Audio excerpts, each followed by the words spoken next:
because it's a ton of work. And so we were looking at that and thinking, well, we'll just do the ones that seem interesting. But what we found along the way was, if we didn't have a graphical change, the skill rune just felt kind of weak or even broken.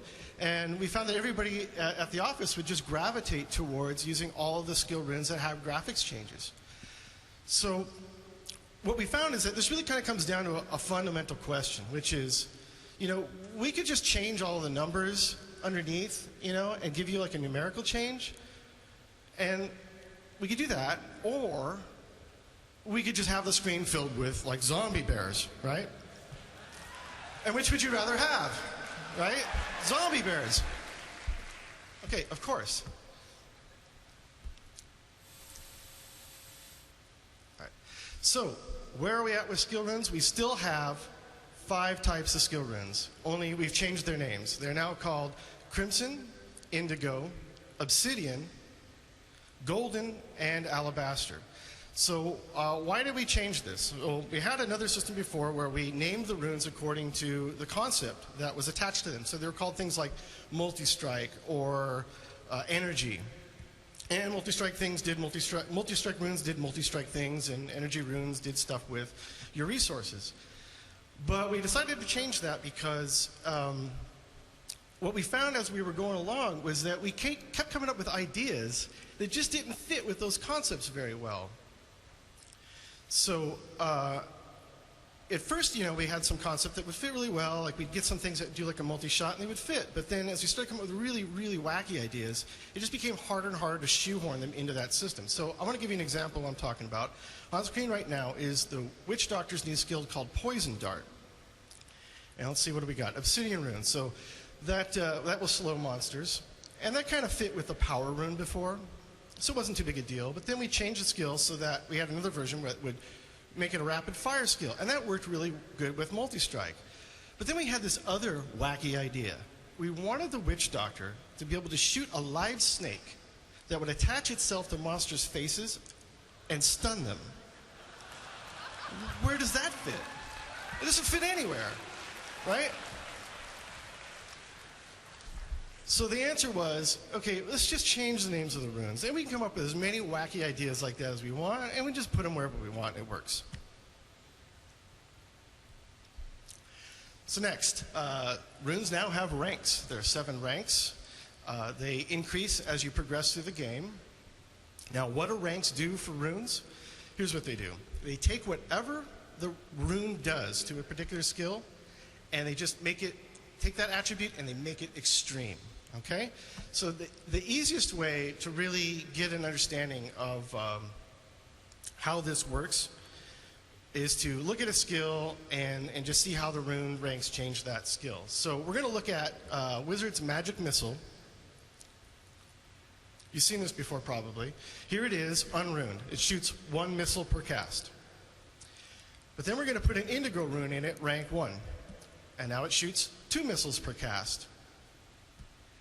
Now here's rank 7. You're going to need that in hell. So that brings us up to speed with what we've done with runes. And so I thought it would be a really good idea to just give you some examples of what kinds of things runes can do to skills by looking at some of the ones that we've designed. So here we have a skill for the barbarian called Weapon Throw. It allows him just to throw a big weapon. This is the Crimson rune. It just adds more damage, makes it kind of a one-shot skill. And then we have another one that allows you to throw a hammer that stuns characters, which is great for PvP. Then we have another one that, will cause confusion, which is a good crowd control version. Then we have one that ricochets for AoE. And then finally, we thought it'd be really cool to have an ability for the barbarian to throw a corpse. Because corpses are cool. So next up we have the wizard. And we brought back Hydra for the wizard. And here it is. It works just like the skill from D2.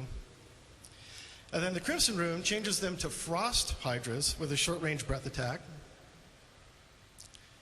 Then we also brought in a lightning hydra.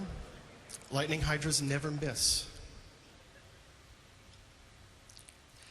Next up, we have an arcane hydra that shoots miniature arcane orbs for AoE damage. Then we decided to do an acid hydra because melting monsters is just a lot of fun. And then finally, we wanted to change things up again, get one of these really wacky ideas. One big hydra head, but it has the firewall attribute.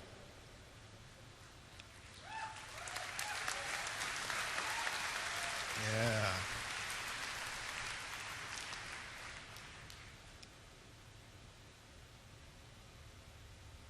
Okay. So next up, let's look at Plague of Toads on the Witch Doctor. This is the Crimson Room. It makes all of your frogs on fire. This fire is good. And then something a little bit more gameplay oriented. You've got mana reduction, so you can have a lot more frogs. And then we have Alabaster Rune will blind monsters, which gives you some crowd controllability.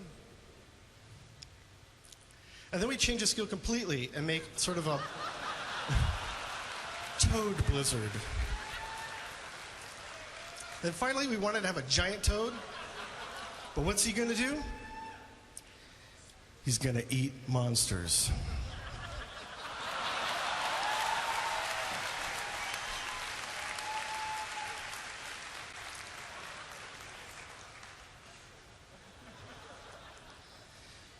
And he digests them, but he doesn't digest the loot, because that would not be so much fun.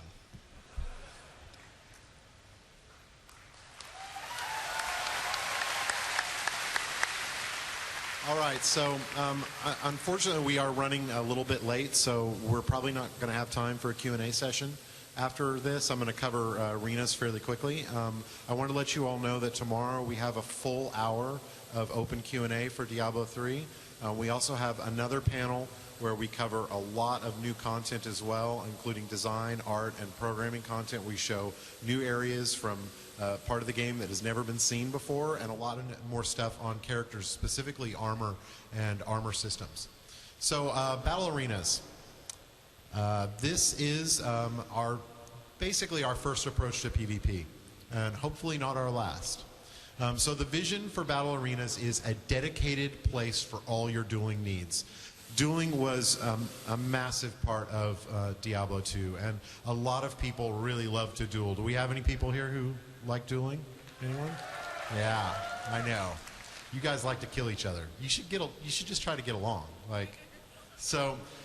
We know you like to kill each other, and Diablo 2 really didn't support it very well. So we were really focused from the very beginning with Diablo 3 to make sure that we corrected that mistake. So, an overview of the battle arenas. It's focused on team-based play, and the reason for this is, as Julian mentioned, we have like 97 billion builds. So the idea that every build is perfectly balanced versus every other build is not going to happen. We definitely want to get all the class balance a lot better than it was in Diablo 2, but the idea is that some of the builds are supposed to be better than others. That's the point. You're supposed to try and find the best PvP build. So focusing on more team-based play softens that issue a little bit, that issue of balance. So maybe if you go into the arena and you face a build you're weak to, your teammates can actually help you make up for that. It becomes more than just about your own build, but your team's build.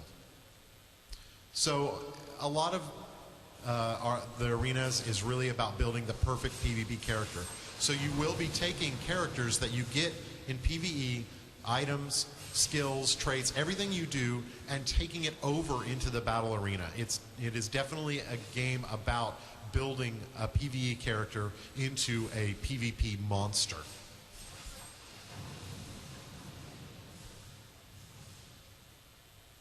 So there's lots of cool abilities. Here's the Witch Doctor and Wizard to show off a bunch. We got some zombie bears in there.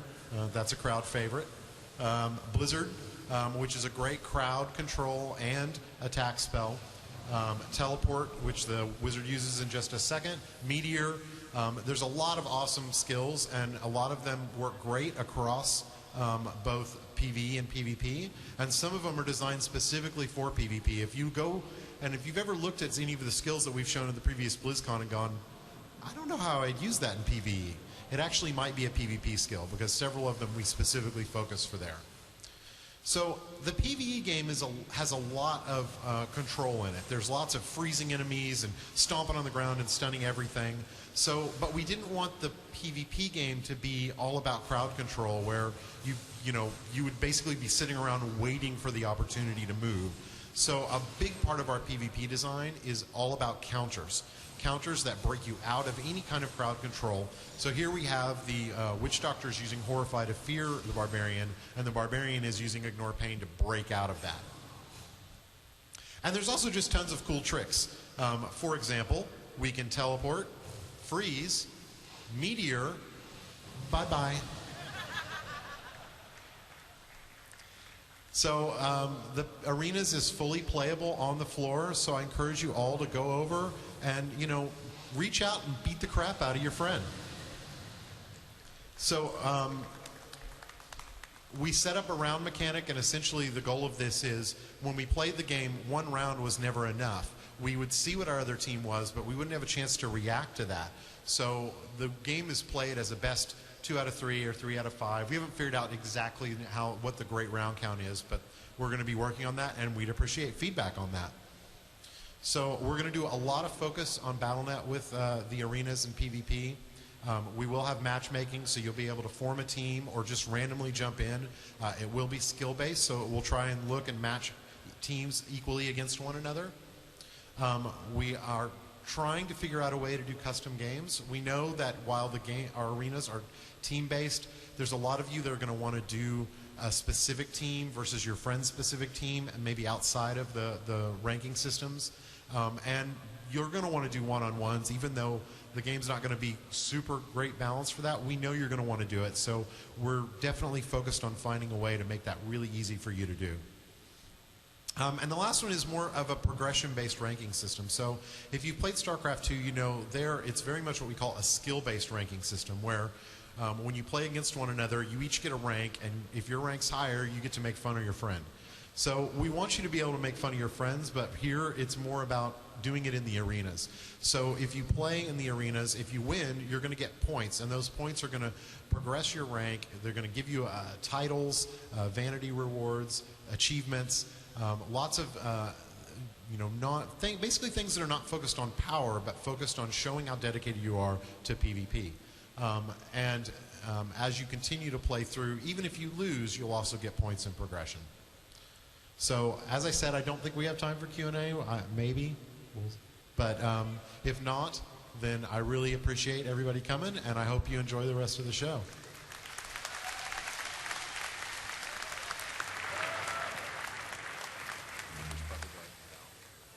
For attending the Diablo 3.